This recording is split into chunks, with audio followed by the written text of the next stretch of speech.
हैं कि जैसे मान लीजिए कि आगे लग गया, तो आग लग गया तो उस केस में क्या करते हैं आप लोग? दोस्तों, आप लोगों को फिर से एक नए वीडियो पे बहुत बहुत स्वागत है। और फिलहाल अभी हम जा रहे हैं दिल्ली, बट दिल्ली जाते हुए जो है अभी साथ में जो है बैठे हुए हैं कुछ ऐसे भाई हैं जो मर्चेंट नेवी में काम करते हैं और वो आपस में डिस्कस कर रहे हैं। तो चलिए दिखाते हैं आखिर वो क्या बात करते हैं। बाकी जो भी होगा वो वीडियो में आप लोगों को देखने को मिलेगा। माई सेल्फ राम भजन कुमार, हमारे साथ है राजू जी, एक मर्चेंट शिप में इंजीनियर है, और जमशेद जी, ये भी इंजीनियर है मर्चेंट शिप में। सर ये बताइए कि मर्चेंट शिप होता क्या है, हम लोग जानना चाहते हैं। Sir, merchant ship basically transportation का काम करती है। जो एक कंट्री से दूसरे कंट्री में कार्गो को इधर से उधर पिकअप और डिलीवर करती है। ये आपको नेशनली और इंटरनेशनली दोनों में काम करती है। ओके। जैसे कि हम लोग जानते हैं कि जो शिप होता है जैसे ओशियन के थ्रू जाती है ना, तो ओशियन तो बहुत लंबा लंबा होता है। अब यहाँ पे क्वेश्चन उठता है कि वहाँ पे तो टावर तो होगा नहीं, तो कैसे आप लोग बात करते हैं घर पे फैमिली या फ्रेंड के साथ? ये थोड़ा सा डिसएडवांटेज है, जो थोड़ा सा हम लोग को फ्रीली इंटरनेट नहीं मिल पाती है। ओके। तो हम लोग को कंपनी के थ्रू लिमिटेड इंटरनेट मिलती है, जो सैटेलाइट के थ्रू मिलती है। ओके। तो उससे हम लोग बात कर पाते हैं। ओके, मतलब अगर शॉर्ट शब्द में बोले तो सैटेलाइट कम्युनिकेशन के थ्रू आप लोग का कम्युनिकेशन पॉसिबल होता है। जी हाँ, बिल्कुल। ओके। अब ये क्वेश्चन उठता है कि जैसे बड़ा बड़ा शिप है, अब किसी किनारा लगाते हैं तो किनारा कैसे लगाया जाता है शिप को? बड़े शिप को किनारा लगाने के लिए छोटे छोटे दो टग आती है, जिसको टग बोलते हैं। आप सिंपल भाषा में समझिए तो उसको बोट बोलते हैं। ओके। तो वो पुश और पुल करती है। एक साइड से पुश करेगी, दूसरे साइड से पुल करेगी। तो फिर उस हिसाब से हम लोग उसको किनारे लगाते हैं बर्थ पे। तो वहाँ पे फिर हम लोग लोडिंग या डिस्चार्जिंग करते हैं कार्गो का। अब देखिए, हम ये पूछना चाहते हैं जैसे कि देखिए आप जैसे इंडियन ओशन है, पैसिफिक ओशन है, अटलांटिक ओशन है, बड़ा बड़ा ओशन है, तो आप लोग कैसे पता करते हैं कि चलो हम अभी अटलांटिक ओशन में है, हमको इंडियन ओशन में जाना है, तो डायरेक्शन का कैसे पता करते हैं? उस डायरेक्शन देखने के लिए रडार लगा होता है। दो रडार होता है, तो जिसमें हम लोग अपना टारगेट देखते हैं। जैसे कि रोड पे हम लोग तो फिजिकली देख लेते हैं कि किधर जाना है नहीं जाना है, तो उसी हिसाब से रडार से हम लोग को पता चलता है जो क्या टारगेट है नहीं है। और एक इलेक्ट्रॉनिक चार्ट होता है, जिसको एक्डिस बोलते हैं। तो उसमें आपको रूट पता चलेगा कि हम किस हेडिंग पे हमको जाना है, किस पोजीशन में अभी हम, लैटिट्यूड और लॉन्गिट्यूड आपको दिखेगा वहाँ। ओके। जमशेद जी, जैसे हम लोग जानना चाहते हैं कि जैसे मान लीजिए कि आगे लग गया, तो आग लग गया तो उस केस में क्या करते हैं आप लोग? आग जब लगता है तो सबसे पहले हमको पैनिक नहीं होना है। गुड। उसके बाद हमको उसको फायर फाइटिंग करना है। सबका उसमें अलग अलग ड्यूटी होता है। ओके। और कैप्टन ऊपर से ऑर्डर देते हैं, उसी के अनुसार चलना पड़ता है। मतलब जो जितने भी हमारे पे शिप है, मतलब फायर रेजिस्टेंस होता है, फायर मतलब उसमें जितने इक्विपमेंट डाला गया है। जी। ओके। उसमें हर फायर के लिए अलग अलग है उसका बोलते हैं उसको बुझाने के लिए।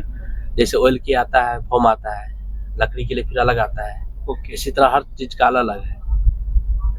ऐसा भगवान न करे कि जहाज डूबे जाए, तो अगर मान लीजिए जहाज डूब गया तो उस केस में आप लोग क्या कीजिएगा? जहाज डूबने के केस में पहली बात तो हम आपको ये बताना चाहेंगे कि बहुत रेयर केस में जहाज डूबती है। ओके। और अगर इन केस अगर डूब भी जाती है या डूबने वाली है, तो हमारे पास सेफ्टी के लिए बहुत सारा ऑप्शंस है। जैसे कि लाइफ राफ्ट है, लाइफ बोट है। ओके। तो उससे हम लोग एस्केप कर सकते हैं जहाज से। ओके। बट अभी भी हम बता रहे हैं आपको, बहुत ज्यादा सेफ है तो एक वेसल ही है, ऐसा होता नहीं है। ओके। मतलब अगर इस दूसरे शब्दों में बोला जाए तो इससे इस चीज को भी प्रिडिक्ट करके हम लोग उसके लिए मेजर रखते हैं। अब क्वेश्चन ये है कि जैसे हम लोग जानते हैं कि जो बचपन में हम लोग पढ़ते थे कहानी कि वो ना सी पायरेट्स होता है, जैसे चोरी, जैसे गांव में चोरी कर लेता है, उस तरह सी पायरेट भी परेशान करता है। तो आप लोग सी पायरेट से कैसे बचते हैं? उसके लिए डेजिग्नेटेड जो है एरिया है, जैसे सोमालिया है। ओके। तो हॉर्न ऑफ अफ्रीका के आसपास। जी हाँ। ओके। तो सोमालिया में जाने से पहले हम लोग प्रिकॉशन लेते हैं, वायर का फेंसिंग लगाते हैं पूरे शिप पे। ओके। फायर होजेस लगाते हैं। ओके। जो हमारे शिप पे कोई आ ना पाए। इन केस अगर आ भी जाते हैं तो उससे पहले हम लोग उस एरिया के कोस्ट गार्ड के थ्रू कोस्ट गार्ड मंगाते हैं हम लोग वेसल पे, जो वेपन लेकर के आते हैं और प्रोटेक्शन देते हैं हम लोग को उस एरिया से निकलने के लिए। ओके। हम लोग जानते हैं कि इंडिया के पास ना 7000 किलोमीटर के आसपास कोस्ट लाइन है, तो ये जो कोस्ट लाइन है इंडिया के पास, ये कैसे इंडिया को एक आज के उभरता हुआ इकोनॉमी में सहयोग करेगी या कर रही है? सहयोग मीन्स क्या है ना आपको कि इंटरनेशनली जो हम लोग ट्रेड कर रहे हैं। ओके। तो अलग कंट्री से हम लोग बहुत किफायती पैसे में हम Yes. लोग उधर से सामान प्रोडक्ट लेकर के इंडिया को दे रहे हैं। ओके तो इससे इकोनॉमिकली हम लोग का ट्रेड भी बढ़ता है और जीडीपी भी बढ़ता है इससे गुड हमारे कंट्री के लिए। ओके थैंक यू आप दोनों को। तो दोस्तों जो भी सवाल या जो भी था ये लोग कुछ लिए बात कर लिए हैं, बट मेरा भी कुछ यहाँ पे एक आध दो सवाल है जो कि हम पूछते हैं राजू जी से और बात करते हैं खास करके। अच्छा एक बात बताइए राजू जी, आप शिप के अंदर रहते हैं तो क्या आपको ऐसा कभी लगता है कि मान लीजिए मतलब उसके अंदर रहते हैं, डर वगैरह भी लगता है क्या? जी बिल्कुल डर नहीं लगता है, क्योंकि सारी फैसिलिटीज होती है शिप के अंदर, तो इस वजह से डर नहीं लगता है। बाकी बात एक नॉर्मल लाइफ होता है। ऐसा तो नहीं कि खाने पीने में या कोई ऐसा चीज का प्रॉब्लम?